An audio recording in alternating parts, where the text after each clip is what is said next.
भाई खराब ना देवे ठीक है दुकान में रहता हूँ मम्मी दुकान लजी वाली नहीं मिला ये पूछ लिया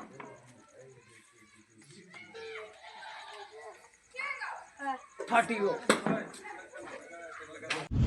योगी से टकराना खेसारी को पड़ा भारी। राम मंदिर विरोधी खेसारी यादव का बाबा ने कर दिया इलाज।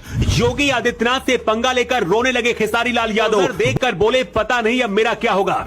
कहते कुछ भी बोलने से पहले उसके अंजाम के बारे में सोच लेना चाहिए। विधायकी का टिकट पाकर खेसारी लाल खुद को तेजस्वी और लालू से भी ऊपर समझने लगे थे, लेकिन योगी आदित्यनाथ से बहुत बड़ी गलती कर दी। योगी आदित्यनाथ बिहार की हर रैली में राम मंदिर, लालू और राबड़ी सरकार के जंगल राज के बारे में अपनी रैली में बोलते हैं। योगी अपनी हर रैली में जंगल राज और गुंडा राज, कांग्रेस राजद की पहचान है। योगी ने कहा कि जो खानदानी लुटेरे हैं वो आज खानदानी माफियाओं के साथ मिलकर बिहार में फिर से जंगल राज वापस लाना चाहते हैं। योगी किसी उड़ते तीर को खेसारी लाल यादव ने पकड़ लिया और योगी से टकराने की सबसे बड़ी गलती कर दी। ये वही खेसारी लाल यादव हैं जो राम मंदिर पर कई गाने भी बना चुके हैं, लेकिन आरजेडी में शामिल होने के बाद राम मंदिर का विरोध करना शुरू किया, क्योंकि आरजेडी पार्टी का उदय ही राम मंदिर के विरोध से हुआ। 1990 में जब आडवाणी रथ यात्रा लेकर अयोध्या के लिए निकले थे, उस दौरान आडवाणी के बगल में खड़े ये मोदी हैं जो उस दौरान माइक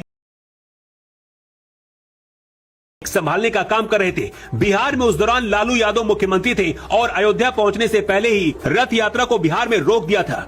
अब लालू तेजस्वी के साथ आने के बाद खेसारी भी राम विरोधी हो गए और योगी आदित्यनाथ से पंगा लेने की गलती कर बैठे। योगी आदित्यनाथ पर बोलते हुए खेसारी लाल यादव ने कहा था, जंगल राज छोड़कर अपना काम बताएं कि उन्होंने बिहार के लिए क्या किया। योगी आदित्यनाथ के मुंह से ही जंगल राज सुन लिया होगा, क्योंकि वो यहाँ तो रहे नहीं। उन्हें एक बार छपरा में आकर वहाँ के व्यापारियों का दर्द देखना चाहिए, तब उन्हें पता चल पाएगा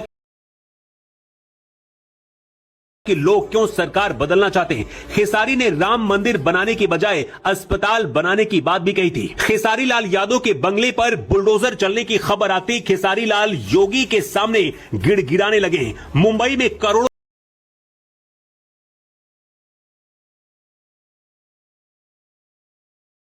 जाएगी। नोटिस में बताया गया है कि खेसारी के बंगले में लोहे के एंगल और चादरों का उपयोग करके ग्राउंड पहली मंजिल और दूसरी मंजिल पर शेड का अवैध निर्माण किया गया है। इसके साथ ही पास किए गए मैप में भी बदलाव करके निर्माण, जिसके लिए कोई अनुमति नहीं ली गई थी। महाराष्ट्र में भी क्योंकि बीजेपी की सरकार है और देवेंद्र फडणवीस सीएम है, ऐसे में कहा जा रहा है कि खेसारी से बदला लेने के लिए उनके घर में बुलडोजर चलाया जा रहा है। लेकिन सोचिए, जो खुद अवैध घर बनाकर रहता है वो नेता बनकर जनता के साथ क्या भला करेगा। अब खेसारी लाल यादव योगी आदित्यनाथ के सामने रो रहे हैं। विधायक बनेंगे या नहीं ये तो पता नहीं, लेकिन योगी आदित्यनाथ को अब अपना अभिभावक बता रहे हैं। खेसारी लाल यादव ने कहा है, योगी आदित्यनाथ मेरे गार्जियन जैसे हैं, उनके शब्द बुरे हो सकते हैं, मुझे तो सम्मान देना ही पड़ेगा। वो मंत्री हैं, वो दिग्गज हैं, वो आपस में लड़ते हैं, ऐसे शब्दों का उच्चारण नहीं करना चाहिए। आपके शब्द दुनिया सुनती है, किसी को नीचा दिखाने के लिए आप अपने आप को गंदा मत कीजिए। खेसारी लाल को शायद ये बात अब समझ आ गई है कि योगी से भिड़ने का क्या अंजाम हो सकता है। बिहार से बाहर भी दुनिया है। खेसारी मुंबई में ही ज्यादा रहते हैं और ऐसे में मुंबई में बीजेपी की सरकार है। अगर यूपी में अवैध संपत्ति पर बुलडोजर चल सकता है तो फिर मुंबई में भी चल सकता है। खेसारी अब कह रहे हैं कि बहुत मेहनत से मैंने अपना घर बनाया,